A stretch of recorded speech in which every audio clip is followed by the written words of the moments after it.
ومن أظلم ممن افترى على الله كذبا أو كذب بآياته إنه لا يفلح الظالمون ويوم نحشرهم جميعا ثم نقول للذين أشركوا أين شركاؤكم الذين كنتم تزعمون۔ اور اس سے بڑا ظالم اور کون ہوگا جو اللہ تعالیٰ پر جھوٹ باندھے یا اس کی آیات کو جھٹلائے۔ ظالم یقیناً کامیاب نہیں ہوتے۔ اس آیت کریمہ کی وعید میں وہ تمام لوگ شامل ہیں جو سمجھتے ہیں کہ اللہ تعالیٰ کے سوا کسی اور کی بندگی کرنا جائز ہے یا اللہ نے اپنے لیے کوئی بیٹا یا بیوی بنایا ہے۔ اس وعید میں وہ لوگ بھی شامل ہیں جنہوں نے اللہ کی باتوں کو حق کو جھٹلایا، جنہیں لے کر انبیاء مبعوث ہوئے۔ ابو موسیٰ اشعری نے بیان کیا کہ نبی کریم صلی اللہ علیہ وسلم نے فرمایا، تکلیف دہ بات سن کر اللہ تعالیٰ سے زیادہ کوئی صبر کرنے والا نہیں ہے۔ مشرک کہتے ہیں اللہ تعالیٰ اولاد رکھتا ہے، جیسے عیسائیوں نے کہا عیسیٰ علیہ السلام اللہ کے بیٹے ہیں، اور پھر بھی وہ انہیں معاف کرتا ہے اور انہیں روزی دیتا ہے۔ صحیح بخاری کی 7378 نمبر روایت ہے۔ اور اللہ کی آیات کو جھٹلانے سے مراد ان دلائل کو جھٹلانا ہے جو اللہ کے نبی لے کر آئے حقیقت کو واضح کرنے کے لیے۔ اور جس دن ہم ان سب کو جمع کریں گے، پھر ہم ان لوگوں سے پوچھیں گے جنہوں نے شرک کیا کہ تمہارے وہ شریک کہاں ہیں جن کا تم گمان کیا کرتے تھے۔ اللہ تعالیٰ نے اہل شرک کے انجام کے بارے میں آگاہ فرمایا، مشرکین اور اہل کتاب نہ دنیا میں کامیاب ہوں گے اور نہ اس دن جس دن اللہ تعالیٰ انہیں جمع کرے گا، کیونکہ وہ ظالم ہے۔ پھر ان کا اس کے سوا کوئی عذر نہ ہوگا کہ وہ کہیں گے کہ قسم ہے اللہ تعالیٰ ہمارے رب کی، ہم مشرک نہ تھے۔ اب ان کے لیے کوئی فتنہ نہیں رہے گا۔ حشر کے میدان میں حقیقت سامنے آنے کے بعد ان کے پاس کوئی عذر بھی نہیں رہے گا۔ اللہ کے دربار میں بے اصل بے بنیاد عقائد دل سے نکل جائیں گے، ساری حقیقت واضح ہو جائے گی، لیکن نئی مصیبت پیش آئے گی کہ شرک سے انکار نجات کا باعث نہیں بن سکے گا، اس لیے کہ وہ فیصلوں کا دن ہوگا۔ وقت اب ہے اپنی فکر کرنے کا، اپنے جیسوں کی فکر کرنے کا۔ اللہ تعالیٰ توفیق عطا فرمائے۔ اللہ تعالیٰ فرماتے ہیں انظر، دیکھو۔ کیا دیکھیں؟ آپ دیکھیں کیسے وہ جھوٹ بولیں گے۔ ایک منظر ہے جو ہمیں دکھایا گیا، اور وہ سب ان سے گم ہو جائے گا جو وہ جھوٹ بنایا کرتے تھے۔ اب حقیقت کھل گئی، سامنے آنے کے بعد یہ خود اپنے شرک کا انکار کر رہے ہیں، اور ان میں سے کچھ ایسے بھی ہیں جو آپ کی طرف کان لگاتے ہیں، حالانکہ ہم نے ان کے دلوں پر پردے ڈال دیے ہیں کہ وہ نہ سمجھیں، اور ان کے کانوں میں بوجھ رکھ دیا ہے۔ اگر وہ تمام نشانیاں دیکھ لیں تو بھی ان پر وہ ایمان نہیں لائیں گے، حتیٰ کہ جب وہ آپ کے پاس آتے ہیں تو آپ سے جھگڑا کرتے ہیں۔ وہ کہتے ہیں جن لوگوں نے کفر کیا پہلے لوگوں کی کہانیوں کے سوا کچھ نہیں ہے۔ مشرک قرآن مجید کو سنیں تو ان کے دل اسے یاد نہیں رکھتے۔ اللہ کا کلام تو اس لیے کہ ہم سنیں، ہمارے دل یاد رکھیں اور زبانیں اس کا اظہار کریں، عمل اس کے مطابق ہو۔ اس لیے کہ مشرک قرآن حکیم کے رازوں کو نہیں سمجھتے، نہ حق کو پہچانتے ہیں، نہ اس پر ایمان لاتے ہیں۔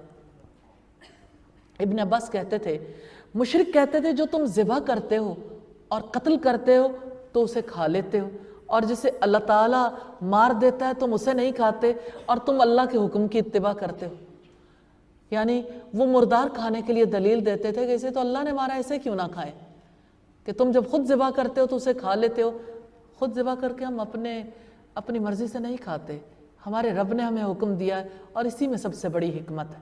یہ ان کا محض کفر ہے کہ وہ کہتے ہیں کہ یہ پہلے لوگوں کی کہانیاں ہیں، حالانکہ پہلے لوگوں کے حقائق عبرت حاصل کرنے کے لیے، اور وہ اس سے لوگوں کو روکتے ہیں۔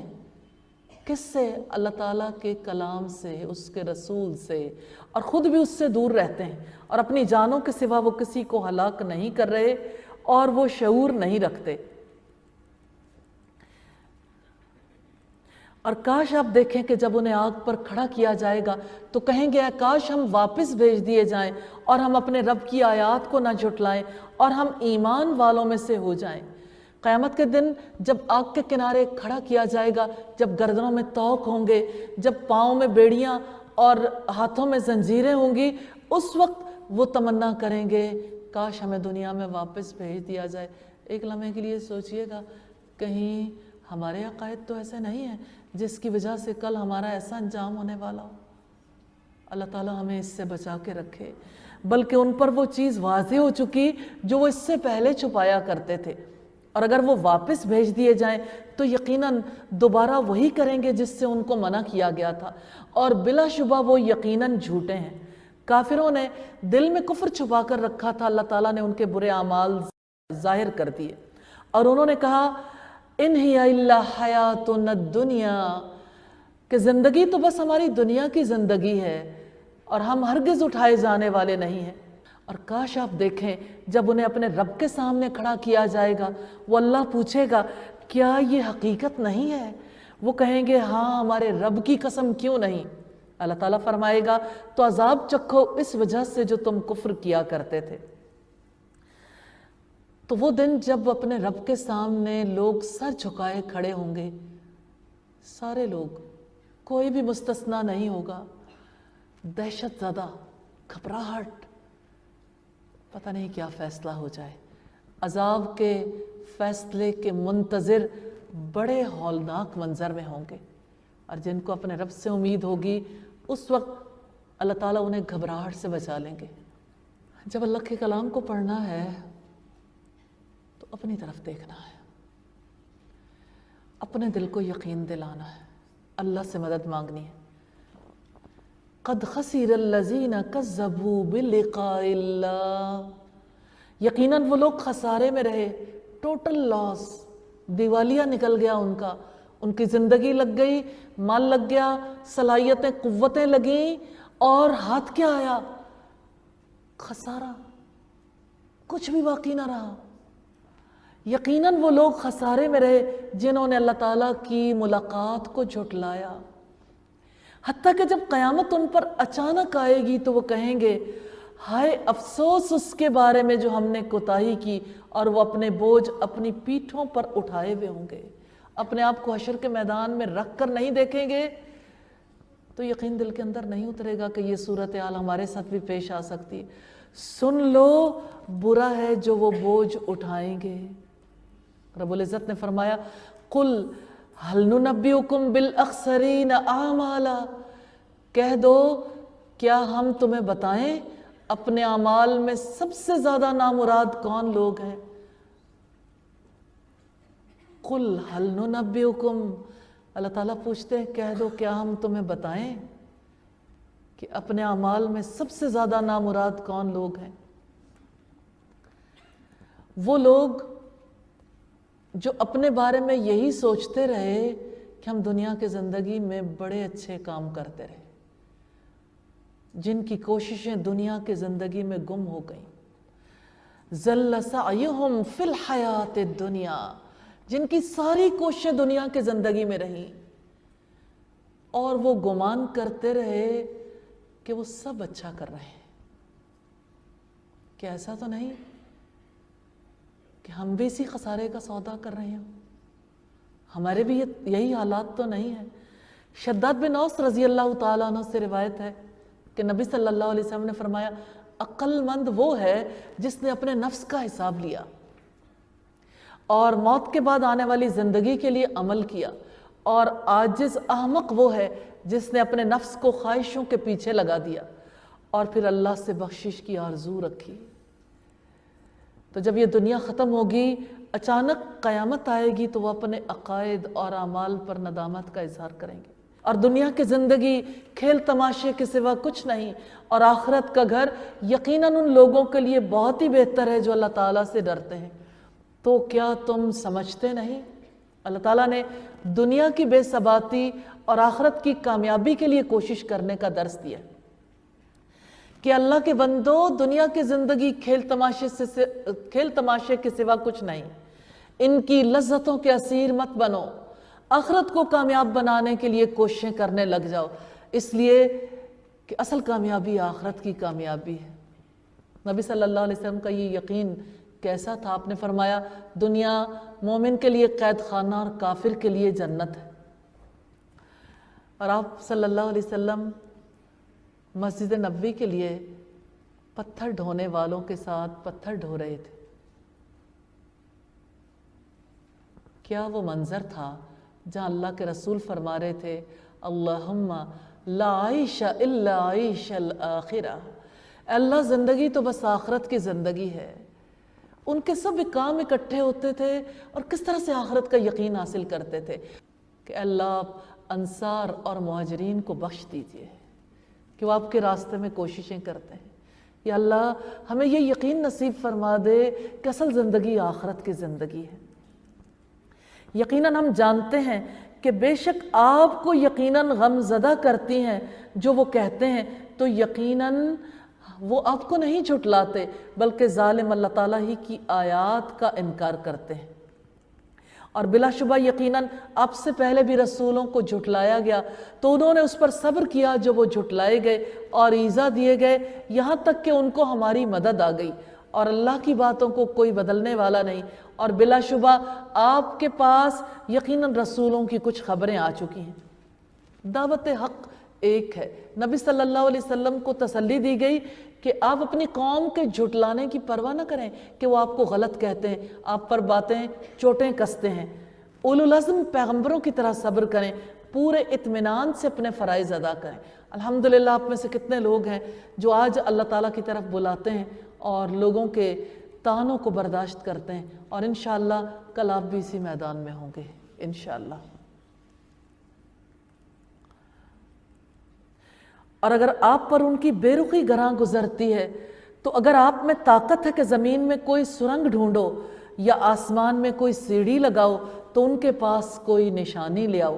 اگر اللہ تعالیٰ چاہتا تو یقیناً ان سب کو ہدایت پر جمع کر دیتا، چنانچہ آپ نادانوں میں سے ہرگز نہ ہونا۔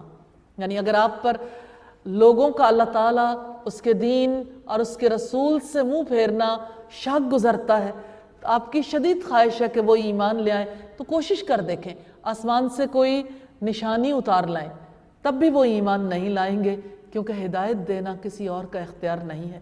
ہدایت کی تمنا اور امید کو کیسے اللہ تعالیٰ نے ایک رخ دیا ہے کہ یہ آیت اعراض کرنے والوں کی ہدایت کی تمنا کو منقطع کر دیتی ہے۔ بلا شبہ قبول تو صرف وہی لوگ کرتے ہیں جو سنتے ہیں یا ارحم الراحمین ہمیں ان لوگوں میں شامل فرما دینا، اور مردوں کو تو اللہ تعالیٰ ہی اٹھائے گا۔ وہ مردہ ہے جس کا دل قبول نہیں کرتا، اس لیے کہ دل مردہ دل نہیں ہے، اسے زندہ کر دوبارہ، کہ یہی ہے امتوں کے مرض کہن کا چارہ۔ دل کی زندگی اس کتاب کی وجہ سے ہوتی ہے، جب دل اسے قبول کرتے ہیں پھر وہ اسی کی طرف لوٹائے جائیں گے۔ تو جو اپنے دل سے سنتے ہیں اور کانوں سے سنتے ہیں وہ اللہ کی بات پر لبیک کہتے ہیں۔ آپ کی باتیں یعنی نبی صلی اللہ علیہ وسلم کی باتیں سن کر وہی مانے گا، یاد رکھے گا جو یقین کرے گا، اور مشرکین مردوں کی مانند ہیں، ان سے ایمان کی توقع نہیں کی جا سکتی۔ وَقَالُوا لَوْلَا نُزِّلَ عَلَيْهِ آیَةٌ مِّن رَبِّهِ، انہوں نے کہا اس پر اس کے رب کی طرف سے کوئی معجزہ کیوں نہیں اتارا گیا۔ آپ کہہ دیں یقیناً اللہ تعالیٰ اس پر قادر ہے کہ کوئی معجزہ اتارے، لیکن اکثر لوگ نہیں جانتے۔ اور زمین میں کوئی جانور اور کوئی پرندہ نہیں جو اپنے پروں سے اڑتا ہو مگر تمہاری طرح کی امتیں، ہم نے اپنی کتاب میں کوئی کمی نہیں چھوڑی۔ پھر یہ سب لوگ اللہ تعالیٰ کی طرف اکٹھے کیے جائیں گے، اور جن لوگوں نے ہماری آیات کو جھٹلایا وہ بہرے اور گونگے ہیں، اندھیروں میں پڑے ہیں۔ اللہ تعالیٰ جس کو چاہتا ہے بھٹکا دیتا ہے اور جس کو چاہتا ہے سیدھے راستے پر چلا دیتا ہے۔ وہ کون سے اندھیرے ہیں جن میں آیات کو جھٹلانے والے پڑے رہتے ہیں؟ یہ کفر کے، جہالت کے، ظلم کے، نافرمانی کے، خواہش پرستی کے، نفس پرستی کے اندھیرے ہیں۔ جو لوگ حق کو جھٹلاتے ہیں کس طرح سے وہ اس دعوت پر شک کا اظہار کرتے ہیں، اور جو حق الیقین رکھتے ہیں کہ یہ دعوت سچی دعوت ہے، فطرت کے مطابق ہے، اللہ کا پیغام ہے، تو وہ اس دعوت کو سب سے بڑھ کر قبول کرنے والے ہوتے ہیں۔ آپ کہہ دیں تمہارا کیا خیال ہے؟ اللہ تعالیٰ نے آپ سے پوچھا ہے، ہم سے پوچھا ہے، آپ کا کیا خیال ہے اگر تم پر اللہ تعالیٰ کا عذاب آ جائے؟ سوچیں، غور کریں، یا تم پر قیامت آ جائے تو کیا تم اللہ کے سوا غیر کو پکارو گے اگر تم سچے ہو؟ وہ کون ہے جس کو مصیبت زدہ پکارتا ہے؟ اللہ تعالیٰ نے اپنے رسول سے کہا مشرکوں سے کہہ دو جب تم رنج و غم میں گر جاتے ہو تو یہ بتاؤ کس کو پکارتے ہو، بلکہ تم اسی کو پکارو گے، پھر اگر وہ چاہے گا تو اس مصیبت کو دور کر دے گا جس کی طرف تم اسے پکارو گے، اور تم ان سب کو بھول جاؤ گے جنہیں تم شریک بناتے ہو۔ یعنی تم مصائب میں تو اخلاص کے ساتھ، یقین کے ساتھ اللہ تعالیٰ سے دعائیں کرتے ہو کہ اللہ تعالیٰ نفع اور نقصان کا مالک ہے، مجبور کی دعائیں سنتا ہے اور قبول کرتا ہے۔ تو جب اللہ تعالیٰ کو انعامات عطا کرتا ہے، جب تم خوشی کی حالت میں ہوتے ہو، اس وقت یقین کیوں نہیں کرتے؟ اور بلا شبہ یقیناً آپ سے پہلے بھی ہم بہت سی امتوں میں رسول بھیج چکے ہیں، پھر ہم نے ان کو تنگ دستی اور تکلیف میں پکڑا تاکہ وہ عاجزی اختیار کریں۔ رسولوں نے ایمان، توحید اور اللہ کی عبادت کی طرف بلایا، اور اللہ تعالیٰ نے ان پر رحم کرتے ہوئے آفتیں اور مصیبتیں بھیجی، ان کی گرفت کی تاکہ وہ عاجزی اختیار کریں، تاکہ وہ اللہ کے آگے گڑ گڑائیں اور سختی کی وجہ سے اللہ سے پناہ طلب کریں۔ پھر جب ان پر ہمارا عذاب آیا تو انہوں نے کیوں نہ عاجزی اختیار کی، بلکہ ان کے دل سخت ہو گئے اور شیطان نے ان کے لیے خوشنما بنا دیا جو وہ عمل کرتے تھے۔ سو جب انہوں نے اس نصیحت کو بھلا دیا جو انہیں کی گئی تھی تو ہم نے ان پر ہر چیز کے دروازے کھول دیے، حتیٰ کہ جب وہ خود پر اترانے لگے جو وہ دیے گئے تو ہم نے ان کو اچانک پکڑ لیا، تو اچانک وہ مایوس تھے۔ اللہ تعالیٰ کس طرح سے تنگی میں مبتلا کر کے عاجزی اختیار کرنے کے لیے تیار کرتے ہیں، اور جب لوگ عاجزی کی غذا نہیں لیتے مصائب سے تو تنگیوں کو اللہ تعالیٰ خوشحالی میں بدل دیتا ہے۔ عیش و عشرت میں وسعت دے دی جاتی ہے، تکالیف اور بیماریوں کی جگہ جسمانی صحت اور سلامتی دی جاتی ہے، یہ ان کے لیے استدراج ہے۔ دھیرے دھیرے اللہ تعالیٰ ان کو ایسی جگہ لے آتے ہیں جہاں انہیں یک بارگی پکڑ لیا جاتا ہے۔ استغفر اللہ۔ چنانچہ ان لوگوں کی جڑ کاٹ دی گئی جنہوں نے ظلم کیا، اور سب تعریف اللہ ہی کے لیے جو جہانوں کا رب ہے۔ اب کہہ دو کیا تم نے دیکھا کہ اگر اللہ تعالیٰ تمہاری سماعت اور تمہاری بینائی لے لے اور تمہارے دلوں پر مہر لگا دے، ایک لمحے کے لیے سوچ کے تو دیکھیں، آنکھیں نہیں رہی، کان بھی نہیں ہیں، اور دل پر بھی مہر ہے، کوئی بات سمجھ نہیں آتی، تو اللہ کے سوا کون معبود ہے جو تمہیں یہ نعمتیں دلا دے؟ آپ دیکھیں ہم کس طرح آیات کو پھیر پھیر کر لاتے ہیں، پھر بھی وہ منہ موڑ لیتے ہیں۔ اس آیت میں تینوں اعضاء جس میں انسانی کے اشرف اعضاء ہیں، اگر یہ بیکار ہو جائیں تو پورے جسم کا نظام معطل ہو جاتا ہے، اسی لیے اللہ تعالیٰ نے تینوں کا تذکرہ کیا ہے۔ آپ کہہ دیں کیا تم نے دیکھا اگر تم پر اللہ تعالیٰ کا عذاب اچانک یا اعلانیہ آ جائے تو نہیں ہلاک کیا جائے گا سوائے ظالم لوگوں کے۔ ایک دفعہ پھر ذہن میں تازہ کر لیجئے کہ ان آیات کے نزول کے وقت 70,000 فرشتے اللہ کی تسبیح بیان کر رہے تھے، یعنی مسلسل یہ نغمہ پوری کائنات میں گونج رہا تھا۔ کس طرح سے اس کے درمیان میں کتنی خوبصورتی سے وحی نازل ہو رہی تھی،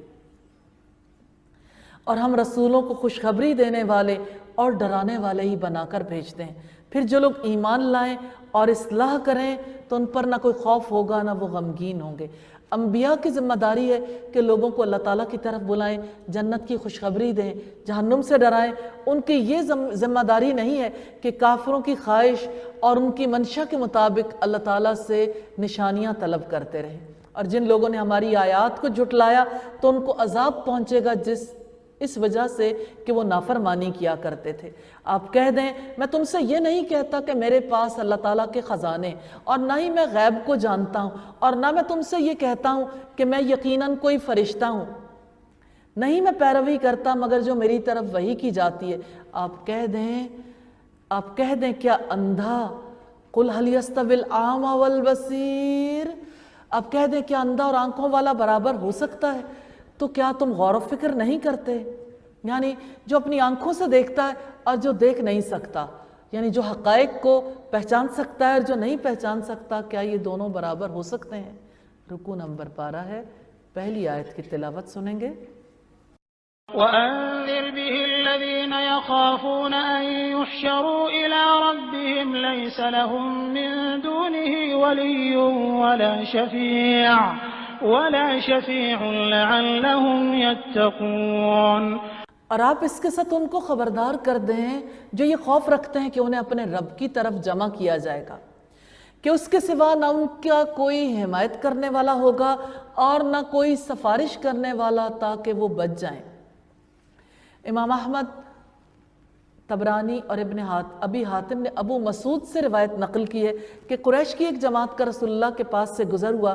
آپ کے پاس خباب بن ارت، صہیب رومی اور بلال حبشی بیٹھے ہوئے تھے۔ یہ دیکھ کر قریش کا ایک گروہ آپ کے پاس آیا اور کہا کہ آپ ان لوگوں سے راضی ہیں؟ بطور طنز کہا، کیا اللہ تعالیٰ نے ہم میں سے انہی لوگوں کو منتخب کر کے افضل کر دیا ہے؟ اگر آپ ان لوگوں کو اپنے سے ہٹا دیں تو ہم آپ کی اتباع کریں گے۔ اللہ تعالیٰ نے اس پر ان لوگوں کے بارے میں یہ آیت نازل فرمائی، یہ تفسیر ابن عباس کی روایت، اور فرمایا اور آپ ان لوگوں کو اپنے سے دور نہ ہٹاؤ جو صبح و شام اپنے رب کو پکارتے ہیں، وہ اس کی رضا چاہتے ہیں، ان کے حساب میں سے آپ پر کچھ نہیں اور نہ ہی آپ کے حساب میں سے ان پر کچھ ہے، کہ آپ ان کو اپنے سے دور ہٹا دیں بس آپ ظالموں میں سے ہو جائیں گے۔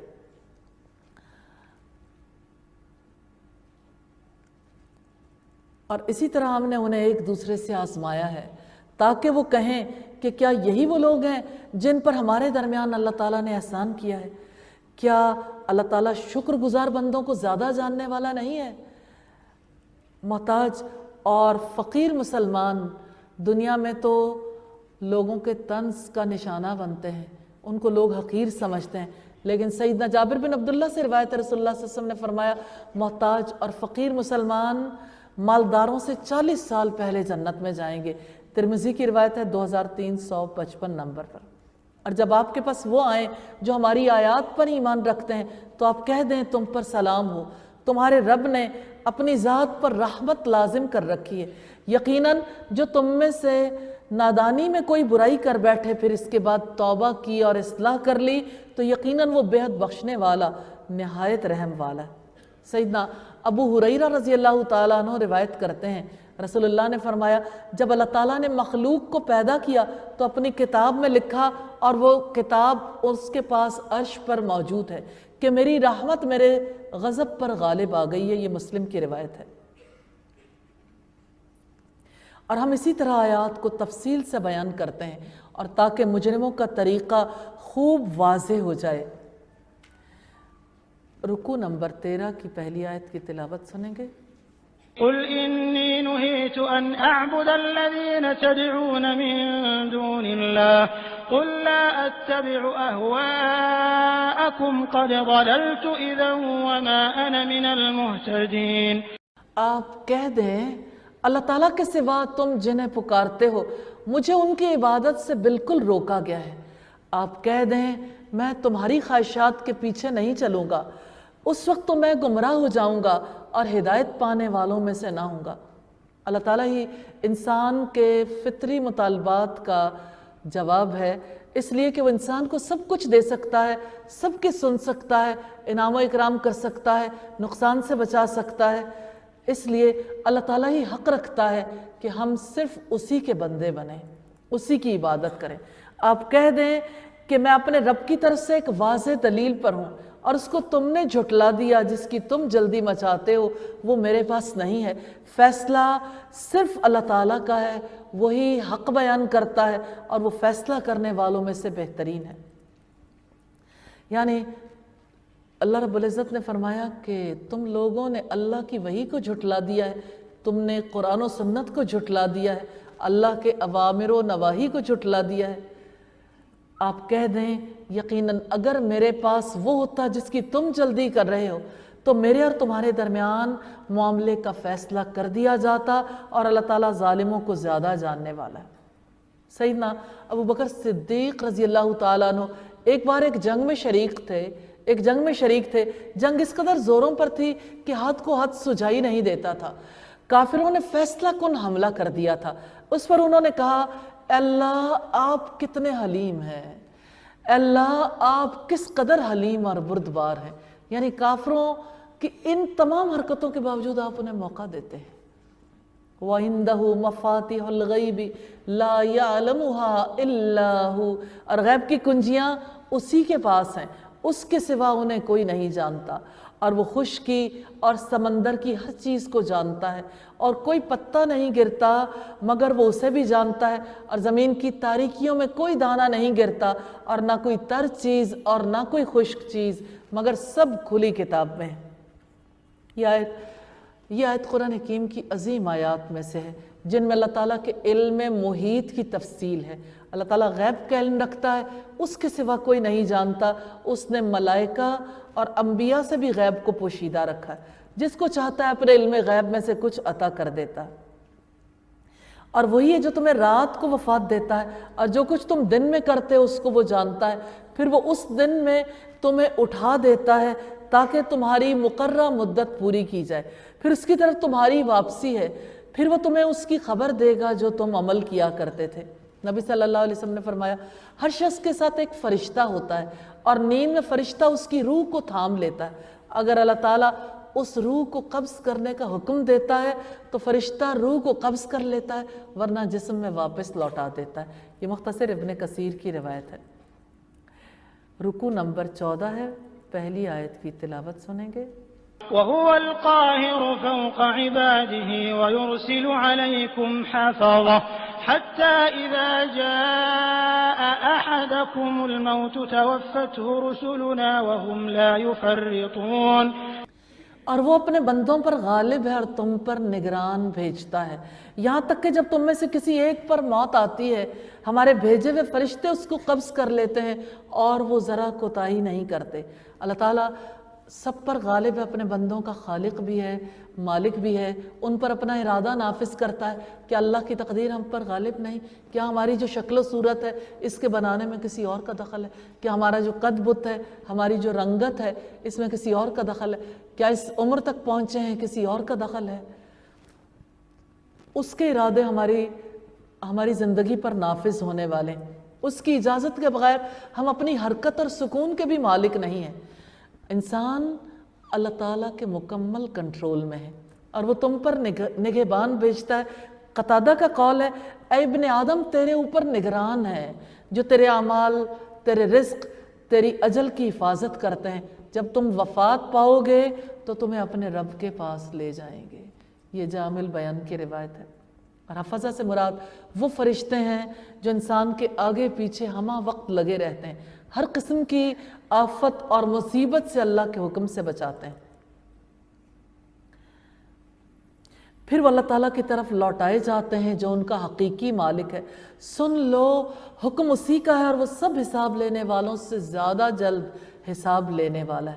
آپ کہہ دیں تمہیں خشکی اور سمندر کی تاریکیوں سے کون نجات دیتا ہے؟ خشکی کی تاریکیوں سے مراد ہر قسم کی مصیبتیں اور دشمنوں کا خوف، راستہ بھٹک جانا، اور سمندر کی تاریکی سے مراد موجوں کا ڈر، آندھی اور طوفان کا خوف اور راہ بھٹک جانا ہے۔ تم اسے گڑ گڑا کر اور چپکے چپکے پکارتے ہو، یقیناً اگر اس نے ہمیں اس سے نجات دے دی تو ہم ضرور شکر ادا کرنے والوں میں سے ہو جائیں گے۔ آپ کہہ دیں اس سے اور ہر تکلیف سے اللہ ہی تمہیں نجات دیتا ہے، وہ ہے جو چاہے کر سکتا ہے، پھر بھی تم شرک ہی کرتے ہو۔ انسان کو اللہ تعالیٰ مصیبتوں میں تو اس لیے مبتلا کرتے ہیں تاکہ وہ انسانوں کی اصل فطرت کو دیکھ لے اور انسانوں کو بھی پتہ چل جائے کہ وہ کتنے پانی میں ہیں۔ قُلْ هُوَ الْقَادِرُ عَلَىٰ أَن يَبْعَثَ عَلَيْكُمْ عَذَابًا مِّن فَوْقِكُمْ أَوْ مِن تَحْتِ أَرْجُلِكُمْ أَوْ يَلْبِسَكُمْ شِيَعًا۔ آپ کہہ دیں وہ اس پر بھی قادر ہے کہ تم پر تمہارے اوپر سے یا تمہارے پاؤں کے نیچے سے کوئی عذاب بھیج دے، استغفر اللہ، یا تمہیں گروہوں میں ملا دے اور تم میں سے بعض کو بعض کی لڑائی کا مزہ چکھا دے۔ آپ دیکھیں ہم آیات کو کیسے پھیر پھیر کر بیان کرتے ہیں تاکہ وہ سمجھیں۔ سیدنا جابر نے بیان کیا کہ جب یہ آیت نازل ہوئی تو رسول اللہ نے فرمایا اللہ میں تیرے چہرے کی پناہ مانگتا ہوں۔